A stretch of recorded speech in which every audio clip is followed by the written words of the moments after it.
My theory, Alec Baldwin not only pulled the trigger, he pulled the trigger on purpose. Here's why.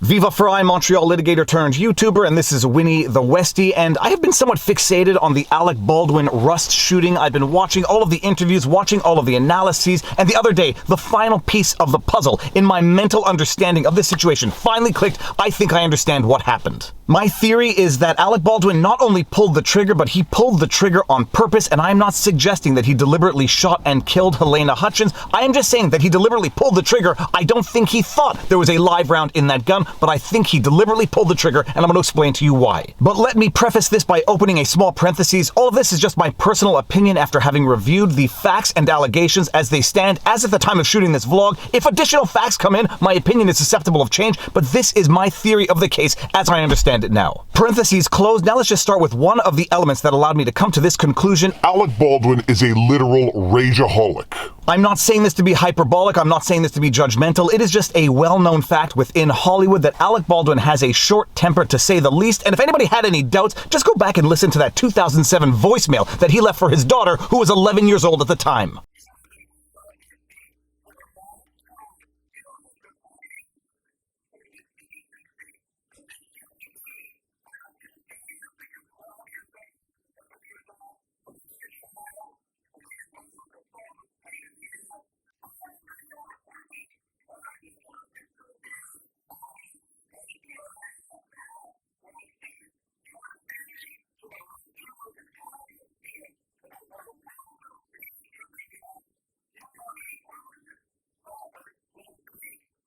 Now, in fairness to Alec Baldwin, and to give him any benefit of the doubt, even if many people out there don't think he deserves any benefit of the doubt, this was nearly 15 years ago. This was in the context of a bitter divorce, which can drive even the sanest of people mad, so maybe this was just out of character, maybe this was a one-off, but spoiler alert, it wasn't. Fast forward about a decade, and here are another couple of examples of Alec Baldwin being Alec Baldwin.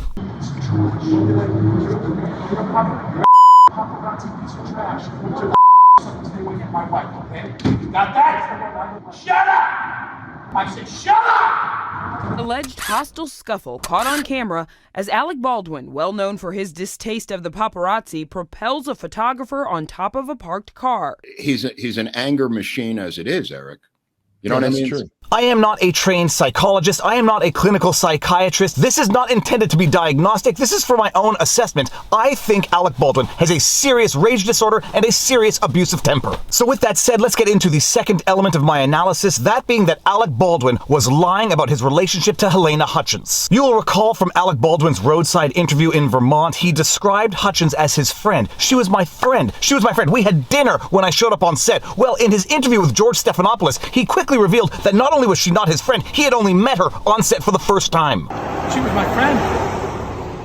She was my friend. What did you know about Halyna Hutchins before she started working on this? I knew nothing about her until Joel said to me, I got her. She was fantastic. Now, some of you out there might be saying, big deal, Viva, so he exaggerated his relationship with the deceased. That doesn't reveal anything. In my humble opinion, it's not just that he exaggerated his relationship with Halyna Hutchins. I don't think he actually liked her. Why do I say that? I get the impression that Alec Baldwin actually did not like Halyna Hutchins. Well, the way he describes her in this interview is not the way one would describe a deceased individual that they actually liked. She had that intensity. Every day you went to work, she would say, good morning, how are you? How was your evening? Boom, it was small talk, go. We weren't going to hang out and chit-chat or whatever. She knew that the clock was the enemy, and we have to move forward. From she was my friend in that roadside interview to I only met her for the first time on set when we met with the director where they were telling me what they wanted to do with the movie, to she was a no small talk type of person, straight to work when she got to work. And couple that with how George Stephanopoulos himself described her in the interview, that she was a woman pioneering in a field typically dominated by men. Halyna Hutchins, the talented cinematographer praised by many in the industry, was a trailblazer in the field historically dominated by men. Make sure we don't see people. talking about the population. Ready? Action. Some of you out there might write off this observation of mine as confession through projection, and that is fair enough of an accusation, but I am not setting out this observation as any hard and fast rule. I am just saying that oftentimes, when people describe women succeeding in male-dominated industries, oftentimes it is a disguised commentary on the personality of the woman. People tend to make this observation as a discrete or sometimes subconscious observation of the character of the individual woman who is succeeding in a male-dominated industry, and I'm not saying this as a bad thing, full stop. What I am saying is that this might explain a bit of the conflict of personalities between Helena Hutchins and Alec Baldwin. But now we can see that the entirety of the circumstances is no means one of Alec Baldwin being best friends with Helena Hutchins, having a long-lasting relationship. They only met for the first time on set. She is a woman succeeding in a typically male-dominated industry, and she might possibly have been butting heads with Alec Baldwin, who himself has something of a temper and doesn't take kindly to orders. Shut up! I said shut up!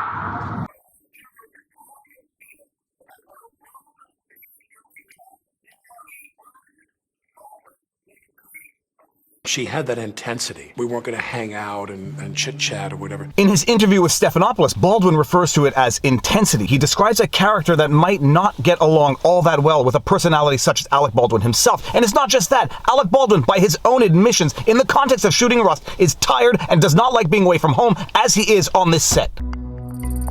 Thursday, October 21st, Baldwin posts a photo of himself in costume on Instagram. Back to in person at the office. Blimey, it's exhausting.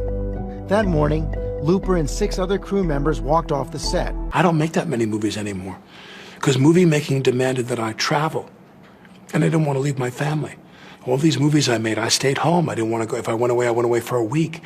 To leave my family for 4 weeks and go shoot this movie, that was a big deal. A rageaholic with a short temper, who by his own admissions is exhausted, working on set, away from home, and doesn't like it. The morning of, members of the crew are literally walking off set, and now he is potentially butting heads with a very intense director of photography. And why do I say headbutting when there seems to be no obvious evidence of actual headbutting? Well, listening to this story, watching everyone analyze this story, I too was asking myself the question, why is it that the director of photography or the cinematographer is having so many one-on-one discussions, instructions with Alec Baldwin himself? And it seems, according to industry experts, that this is in fact highly unusual conduct on set. Now, I'll tell you something else.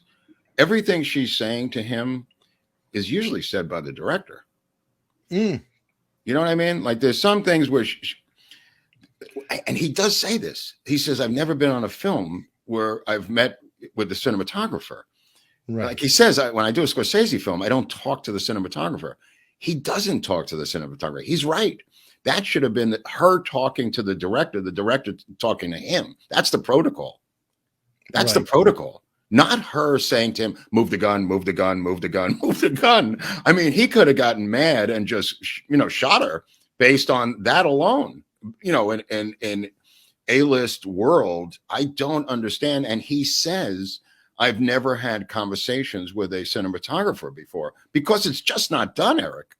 It's just not done. Yeah, it's a little. Where's Sousa? Where is the director in this thing? So according to industry experts who know a lot more than me, it is in fact highly unusual for the cinematographer or the director of photography to be giving instructions directly to the lead actor himself. Typically it goes through the director. And one of the elements of disdain I got from Alec Baldwin as to this entire circumstance is revealed in one section of the interview where Alec Baldwin says, I'm showing her, and then it quickly leads into her showing him everything. And you were rehearsing that scene. Was it an actual rehearsal? There's some disagreement about that, whether it was a formal rehearsal at that time. This was a marking rehearsal where I'm going to show her, I'm going to show her, I'm going to show her. Maybe I'm reading too much into it, but Alec Baldwin is going to show her. He's going to show her what is going to be done, and it quickly devolves into her bossing him around, micromanaging his every movement on set, which is typically done by the director and not the director of photography. She's like this, you're me.